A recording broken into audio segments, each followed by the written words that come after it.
رجعنا لكم في الجزء الأخير من la couverture متاعنا لليوم للدورة الثامنة عشر من معرض HR Expo مباشرة من مدينة الثقافة بتونس باش نختموا سلسلة الحوارات متاعنا اليوم مع ضيفنا اللي جينا مباشرة من l'île Maurice, Monsieur Aref Salauro, président de la Confédération internationale des ressources humaines. Bonjour Monsieur Aref. Bonjour et On merci est pour l'invitation. Merci à vous, on est très heureux et ravis de vous avoir parmi nous aujourd'hui. Je rappelle, ce n'est pas votre première fois ni votre deuxième fois. Ça fait des années que vous venez ici pour le HR Expo. Alors, qu'est-ce que vous remarquez? Quel est le plus que vous remarquez aujourd'hui dans ce salon, dans sa 18e édition? À chaque fois qu'il y a le HR Expo, il y a de la nouveauté. Donc je me souviens dans les années, parce que j'ai participé à plusieurs sessions, je disais tout à l'heure, j'ai déjà participé ici comme président de la Confédération africaine. Oui. Ensuite, comme vice-président de la Fédération mondiale. Et aujourd'hui, comme président de la Confédération internationale. Et c'est excellent. Et à chaque fois, les thèmes choisis sont extraordinaires. Comme cette année-ci, le thème agilité et intelligence multiple. Il y a Oui. pas meilleur que ça en ce moment-ci. Oui, certainement. Et vous venez d'annoncer tout à l'heure, pendant l'ouverture, la nomination de Madame Faiza Chambi, qui est l'organisatrice de HR Expo. Elle devient la vice-présidente de la Confédération internationale des ressources humaines. Et c'est un honneur, une fierté pour la femme dans le monde et pour la femme tunisienne. Donc dans la Confédération, vous travaillez sur la parité, vous travaillez davantage sur la présence de la femme.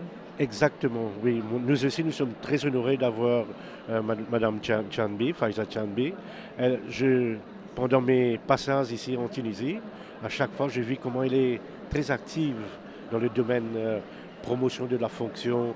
Elle avait fait l'année d'avant Startups, cette année-ci HR Junior. Il y a plusieurs innovations. Et donc, sa passion pour la gestion des ressources humaines mérite une reconnaissance quelconque. Je crois qu'elle mérite d'être nommée vice-présidente mondiale. Et elle va nous aider à travailler pour la parité homme-femme. Ça c'est sûr. D'ailleurs, aujourd'hui, quand on parle des ressources humaines, souvent les responsables GRH sont des femmes en Tunisie. Et est-ce que c'est partout dans le monde? C'est votre observation, c'est partout dans le monde ou c'est le cas seulement de la Tunisie? Non, allons dire, si ce n'est pas encore le cas dans le monde, c'est la tendance dans le monde. C'est la tendance. Oui. Pourquoi? Parce que je crois qu'au niveau de l'intelligence émotionnelle, qui est très importante dans la gestion des ressources humaines, je crois que là, les scores vont en faveur des femmes.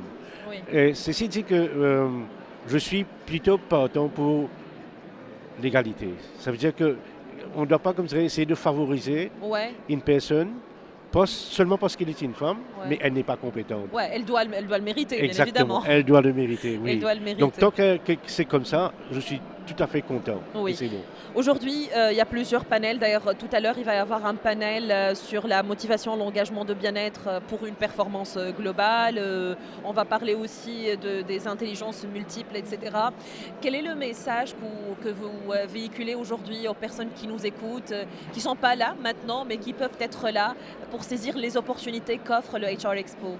Je crois que c'est important de porter beaucoup d'attention à ce concept d'intelligence multiple.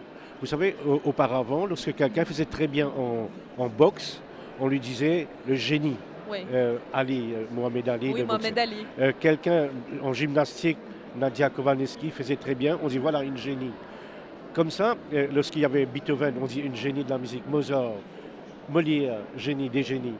Ensuite, lorsqu'on a compris que non, il n'y a pas une intelligence, il y a plusieurs types. Il y a plusieurs intelligences. C'est là qu'on a découvert que ce ne sont pas eux les génies, nous sommes les génies. Parce que nous avons une distribution de toutes les intelligences. Tandis que ces gens-là avaient une seule intelligence, mais on se souvient très bien que les gens qui parlaient bien ne faisaient pas bien les calculs. Oui, c'est les vrai. gens qui étaient bien en calcul ne faisaient pas bien. On connaît ces petites histoires, c'est parce que justement nous, on peut faire tout ça. Donc aujourd'hui, il faut porter beaucoup d'attention aux intelligences multiples. On a parlé de l'intelligence émotionnelle pendant pas mal de Ouais, temps. certainement. On a parlé de l'intelligence artificielle. Mais aujourd'hui, c'est le moment de parler des intelligences multiples. Multiples, oui.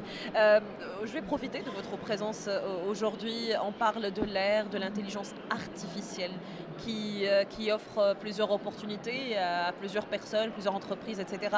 Mais qui peut créer des challenges et qui peut aussi faire peur à des entreprises ou bien à des employés. Est-ce qu'aujourd'hui, à l'ère de l'intelligence artificielle, cette intelligence peut remplacer cette intelligence émotionnelle qui caractérise le responsable de ressources humaines, ou bien au contraire, vous pouvez me dire que l'intelligence artificielle peut aider davantage le responsable des ressources humaines à multiplier ses tâches, à les améliorer et à se rapprocher beaucoup plus des employés? Je pense que l'intelligence artificielle, sa provenance, c'est machine learning. Ça veut dire qu'il y a quelqu'un qui l'enseigne à faire quelque Oui, et chose ou c'est à dire l'humain. quelque chose. Oui, c'est l'humain. Donc c'est-à-dire que l'humain restera toujours le maître derrière la machine.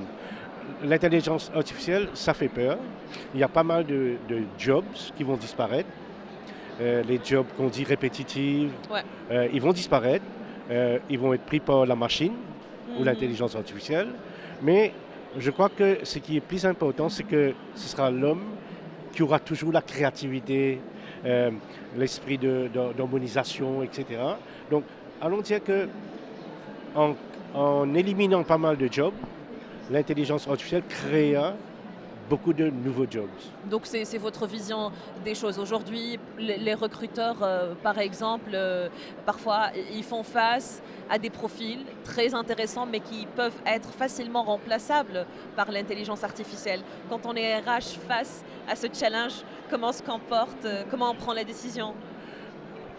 Allons dire que je prends l'exemple, je suis dans une boîte de médias. Oui, Les journalistes font une interview. Auparavant, lorsqu'ils avaient à transcrire l'interview, ça Oui. leur prenait 3-4 heures, etc. Aujourd'hui, avec l'intelligence artificielle, ils n'ont qu'à prendre le USB key, ils mettent dans le système. Dans 5 minutes, on ils a ont la l'interview transcription. complète. Oui. Oui, ça veut dire que ça lui donne plus de temps à faire plus de sujets, à traiter plus d'investigations, d'écrire plus d'articles que de se concentrer à réécrire. Ouais. Mais je crois que c'est ça la beauté de l'intelligence artificielle. Ça va nous dégager énormément de temps pour faire autre chose, à plus de valeur ajoutée. Oui, certainement. Une dernière question, monsieur Aref. D'après votre expérience, vous rencontrez des RH de partout dans le monde. Quel conseil donneriez-vous aujourd'hui aux DRH, aux GRH qui nous écoutent sur Express FM? C'est ça, c'est continuer à s'inventer, continuer à chercher tout ce qu'il y a de nouveau, parce que c'est l'innovation qui rend la fonction RH très intéressante. Si on n'innove pas, mais les gens disent que c'est du copie-coller, Oui. c'est du rassasié, du Oui, c'est répétitif. du ChatGPT. Exactement. Mais il faut être. Donc je crois que un mot pour les DRH, c'est l'innovation. Ouais. D'ailleurs, c'est pour ça que je portais un petit peu d'attention plus sur l'intelligence multiple, parce que la meilleure définition de l'intelligence que j'ai rencontrée de ma vie, c'est celui de Gardner qui dit que intelligence is the capacity to adapt to a variety of situations. D'accord, donc ça dépend de la Both situation dont... all situations and you. Ça veut dire, pour lui, Gardner, il dit que l'intelligence, c'est lui qui a mené ce combat pour intelligence multiple. C'est lui qui a écrit là-dessus. Ouais, ouais. Il est considéré comme le père de l'intelligence multiple. Ouais. Alors, il vient dire, mais c'est quoi l'intelligence? Mais c'est facile, c'est votre capacité, l'humain, sa capacité de s'adapter avec des situations qu'il a déjà connues, avec des nouvelles situations. Les nouvelles situations, c'est l'intelligence artificielle. Nouvelle, c'est la machine qui va remplacer. Il doit s'adapter à ça. Ouais. Donc c'est pour ça, il ne faut pas s'arrêter de se réinventer, d'apprendre aussi, et d'être toujours, avoir cet esprit juvénile à découvrir des choses, certainement. Dans cette fonction, il y a toujours quelque chose de nouveau. Oui, certainement. On n'a qu'à prendre la loi du travail, par exemple. Oui. Les lois changent très vite et il faut s'adapter. Donc c'est une question de s'adapter. Tout à fait. On était très heureux de vous avoir parmi nous. Monsieur Aref Salaourou, vous êtes le président de la Confédération internationale des ressources humaines. Merci beaucoup. Merci encore une fois. C'est moi qui vous remercie. شكرا لكم الناس الكل كنتوا معنا من ال11 حتى كشي توا مباشرة من اتش ار اكسبو في الدورة 18 اللي كنت معكم ندى منصور من قدام الميكرو، اماني بن ناصر في الاخراج وادم المدب في الاخراج الرقمي. نشكرهم برشا على تامين ظروف المباشر هذايا. نحن نتلاقاو ان شاء الله في لقاء آخر وفي معرض آخر. D'ici là, prenez soin de vous. باي باي وبسلامة.